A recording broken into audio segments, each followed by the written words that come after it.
Hello. Thank you.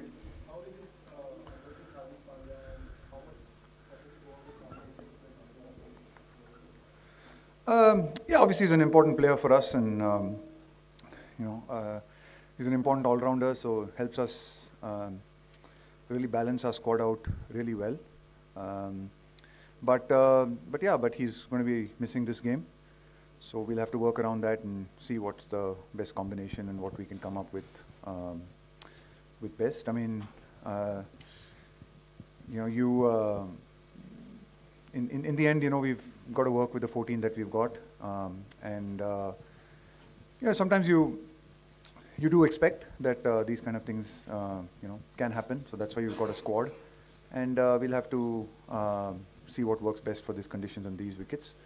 But yeah, I mean, probably might not have the kind of balance that we probably used in the first 4 games. Hello, sir. All the best for the game tomorrow. Thank you. I have a two-part question. One is, in most of the games so far, the Indian spinners have been able to choke the opposition out. Is it? Do you guys have also observed that the opposition batters have been a little circumspect and not put the spinners under pressure? And B, in terms of the opposition's quality to play spin, is this India's biggest challenge so far, at least from facing the spin point of view? I wouldn't really want to focus much on the opposition players. I'd really like to compliment the role of our spinners. You know, I think they have done a fantastic job. You know, I think the way the 3 of them bowled in the first game, and then obviously we played with Kuldeep and Jadeja in the next 3 games. But just the way they bowled, and like you said rightly, you know, the way they've been able to bring us back into games, control games, take wickets, bring the run rate down, has been more, I think, down to their skill and their ability. It's nice for us to have you know, the both of them in the last 3 games, a lot of experience, different skills as well, even though both of them are left-arm spinners. They're obviously different kinds of left-handed bowlers, left-arm spinners. So that gives us variation, gives us different angles that they bowl at. So yeah, big credit to them, and also just you know, the bowling coaches working with them to really ensure that they've been bowling really well. I thought Rohit's done a great job of handling them really well and working out the right ends. Some really good field placings as well. So yes, I think all in all, we've done a really good job, and hopefully we can keep it going.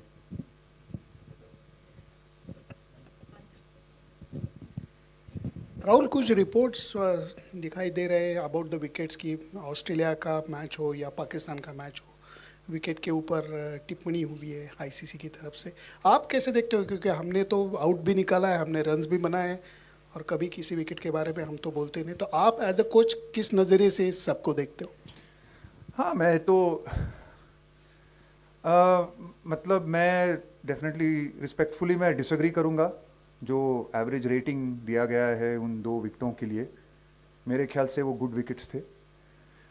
आप सिर्फ maybe I'll answer this in English because I might not get I might get myself into trouble by saying something.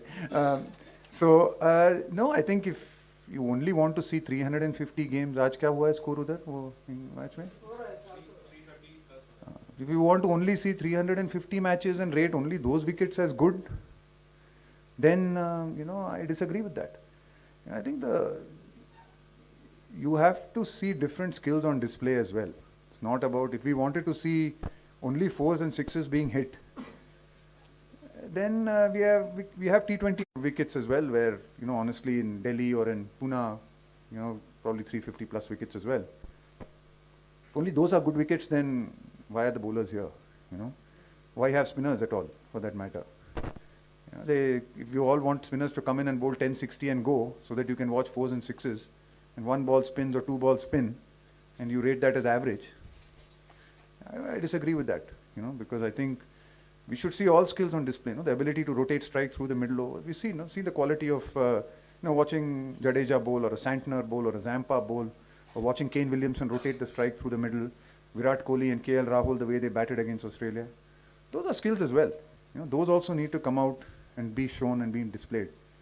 You know, on some of the wickets even we've played. I mean, and honestly, in Delhi and Pune, rotating the strike in the middle overs wasn't necessarily a very difficult skill. You know, the contest was about who could hit more 4s and 6s. So that's not the only way, in my opinion, respectfully, to be able to judge wickets. I think we need to have a better way of deciding what is good and average. So I'll give you an example. I mean, so I don't know what the rating was for those wickets, but we played the T20 World Cup in Australia. In Perth, we played a game, 138 plays, 138. India plays South Africa, seaming and swinging all over the place. Right? That's a T20 game. I don't know what rating was given to that. I hope, maybe I hope that was rated average as well. World T20 final, Pakistan plays England. Again, 130 scored in a T20 game. I'm not complaining about it. I think it's good. It's great. That wicket at Perth was good. It challenged different skills. It brought different skills out in display. Right? So, and I'm saying this even though we've lost those games. So, and that's no problem with that. Sometimes wickets will turn a bit. Sometimes they'll seam a bit. They'll swing a bit. They'll bounce a bit. All we want to see is sixes and fours being hit and 350 scores as good wickets. Then I disagree. Rahul, I just want to know your thoughts on this. How do you see in this World Cup, like you mentioned, 350 scores, I was about to ask you that, whether that is really fair enough for judgment of skills. So in a tournament, I just want to see variety, I mean, yes, there are sometimes there will be some good wickets in a tournament. There will be sometimes 350 scored and, games that go at high scoring. There will be sometimes wickets where the ball turns, brings the spinners into play. There will be other wickets where it might seem a little bit. You've got a long tournament, you're playing in India, different parts of the country. There'll be different wickets, different challenges. The teams that are able to cope with all of those challenges and deal with that are the ones that will end up, being successful. We as a team have to be able to focus on that and work with that. If you want to standardize everything and make every wicket a 350 wicket, I mean, and there's very good skills on display even in a 350 plus wicket. Yes, we see some great hitting, we see some, terrific shots being played and all that. But other skills get missed out, and that's fine on that particular day. But for a few games, when it spins a little bit or something happens, it brings the bowlers into the game. You start rating them as average. Where does it leave the bowlers? Why are they coming then? If all we want to see is four, like I said, we have T20, play 2 T20 matches then. Rahul, during your playing days, I mean, you have kept wickets in ODIs and batted, and when your primary occasion was batting, your namesake is doing the same thing now. How difficult it is as a role? I mean, yeah, it's certainly not easy, and I think he's doing a fantastic job of it. I thought Rahul's really kept superbly in this tournament and then batted really well whenever he's got the opportunity to do that, especially in the first game. But yeah, I think it is challenging because for someone like him who, and having had that experience myself, he's not someone who keeps regularly at all. But he's probably kept a little bit more than I have. As a youngster, he kept probably up to his under 19 days, and he's kept in a few T20 games. As well for Karnataka and all that. So kept a little bit more than I did, but certainly not easy, considering he was also out with injury for 4 or 5 months. And, when we first decided that he would keep, and we wanted to have that kind of option with him as one of the options of being able to keep and bat in the middle order. And we thought we would build him up to this tournament by giving him game time and building him up. But unfortunately, due to his injury, he actually couldn't keep for a while. But the way he's come back, the way he's worked hard, even in his injury, he kind of worked really hard when he started getting back to sort of skills. Spent a lot of time with the wicket keeping. He's worked really hard on it. So yeah, I thought he's kept really well in this thing, and it's really good to see. It just certainly gives us a lot of confidence in him and his abilities. Coach, just taking a cue from the question around Hardik, there have been a lot of talk in the past as well where Rohit had said that there's a lot of clarity about roles of certain players. So if you could just explain the kind of role which you had in mind for someone like Shardul Thakur and how much that is going to change given that now Hardik is not available for this game. Yeah, so, I mean, without going into too much of specifics, and it's hard to go into a lot of specifics in a PC, but yeah, I mean, Shardul's clearly his role was to be that kind of bowling all-rounder for us, in the games that he played. We saw him as someone who certainly has a happy knack of taking wickets, as we've seen, and then bowling those middle overs for us and being like a fourth seaming option for us on certain wickets, which would probably require that fourth seaming option. And plus, obviously, he hasn't had a chance to really bat a lot over the last bit, but certainly he's been working very hard in the nets with his batting, and we've been working very hard on it. We've seen that he has the ability to hit some big shots and play some good shots. Of course, we've seen it more probably in Test cricket, not so much in one-day cricket as yet, because he's, like I said, he's not had the opportunity to bat much. But certainly that was the kind of role that he fitted in for us in that bowling all-rounders role. Obviously with Hardik not being there and Hardik sort of being one of those four seamers, we'll just have to see with the combination we can go with. We certainly can go with obviously the three fast bowlers or the three spinners. With that kind of combination, we still could play him and play Ash and move Jadeja up. There are many different permutations and combinations. I wouldn't want to give too much away. I mean, we are pretty clear on what our playing 11 is tomorrow, but I wouldn't want to be giving too much away. But yeah, I think there are different combinations we could come up with. Obviously, the three seamers, having someone like Shami sitting out there and bringing him in this game is a great option. Some cases, there's Ashwin, who's obviously been sitting out, who's got great quality as well. So yeah, there are 2 or 3 combinations we could use considering this till Hardik gets back.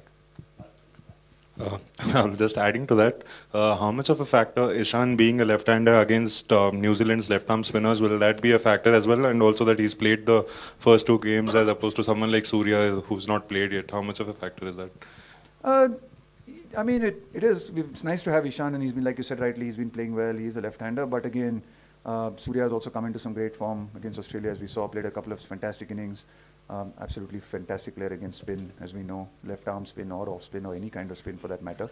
And plus the role maybe for a middle overs role. So we'll just have to see which one we want to. We are pretty clear about the kind of roles that people can play. So yeah, if we're looking for someone who might look to be a bit of an enforcer for us in the lower middle order, then Surya is certainly someone who can do that. If you're looking for someone a little bit higher up the order, then maybe we might go with Ishan. So it just depends on what we're looking at. Rahul, अब तक आपने जो matches खेले हैं, चेन्नई, अहमदाबाद, दिल्ली, पुणे, सारे गर्मी थी, conditions कितनी बदलती हैं यहाँ पे, और स्पेशली टेम्परेचर तो होता ही है, ड्रॉप हो गई, ड्यू फैक्टर कितना इंपॉर्टेंट हो जाता है, और उसके बाद टॉस कितना इंपॉर्टेंट हो जाएगा आपके लिए? देखिए, ड्यू फैक्टर तो इम्पोर्टेंट, मतलब ड्यू है इसमें, ये कुछ छिपाने की तो बात है नहीं इसमें. आप पता है कि धर्मशाला में आएंगे जो टेम्परेचर ठंडा होता है तो ड्यू ज़रूर आएगा, और ड्यू एक फैक्टर होता है, पर आप उसके बारे में सोच नहीं सकते. ज़रूर आपके एक माइंड में ज़रूर एक रहता है कि आप ड्यू आ सकता है और आपकी क्या टैक्टिक्स, क्या स्ट्रेटजी हो सकती है, पर आपको कोई गारंटी नहीं है कि आप टॉस जीतेंगे. तो आपको दोनों प्लान करने पड़ते हैं. और अच्छी बात यहाँ पे है, देखने को भी मिली है कि यहाँ पे नीदरलैंड्स ने डिफेंड भी किया साउथ अफ्रीका अगेंस्ट. पहला मैच जो था शायद बांग्लादेश ने चेज किया इनके अगेंस्ट, पर वो शायद दिन का मैच था जो बांग्लादेश ने चेज, और रात में भी यहाँ पे नीदरलैंड्स ने डिफेंड किया स्कोर. तो ऐसी बात नहीं है कि आप डिफेंड नहीं कर सकते. अगर आपको बॉलिंग डालनी पड़े ड्यू में, तो फिर भी आपको ये लेके शायद आपको थोड़े ज़्यादा रन बनाने पड़ते हैं, थोड़ा पॉजिटिवली खेल के थोड़ा आपको एक कुशन देना पड़ता है, और अगर आप बॉलिंग भी करके डिफेंड भी कर सकते हैं इस पे. तो देखिए, टॉस हमारे हाथ में नहीं होता है, क्या हम बैटिंग बॉलिंग करेंगे, कभी कभी आपके हाथ में होता है, कभी कभी आपके हाथ में नहीं होता है. तो फिर आपको वो लेके आप डिसाइड नहीं कर सकते, पर आपको ये बिलीफ होनी चाहिए कि जो भी हालात है, जो भी सिचुएशन है, हम पूरी कोशिश करेंगे मैच को जीतने के लिए. Coach, how do you assess New Zealand as an opposition, top of the table clash? They've not had it easy with them in the past. Yeah, very good side. I will say that they're playing very good cricket. They play in India a lot. They played here. They come on 8 tours to India a lot. A lot of their players have played in the IPL, so they're very used to these conditions. A lot of experience in their team as well. If you look at their squad, we were going through their squad and obviously doing our strategy meetings, and they do have a lot of experience and depth in their squad as well. They're well balanced. So yes, of course, a very good team and playing good cricket as well. So we know we will have to be at our absolute best. But I think it's really exciting for us as well, because we believe that we are playing good cricket at the moment. So it should be a really good contest, and we know that we'll have to play well, but yeah, we're confident. Thank you.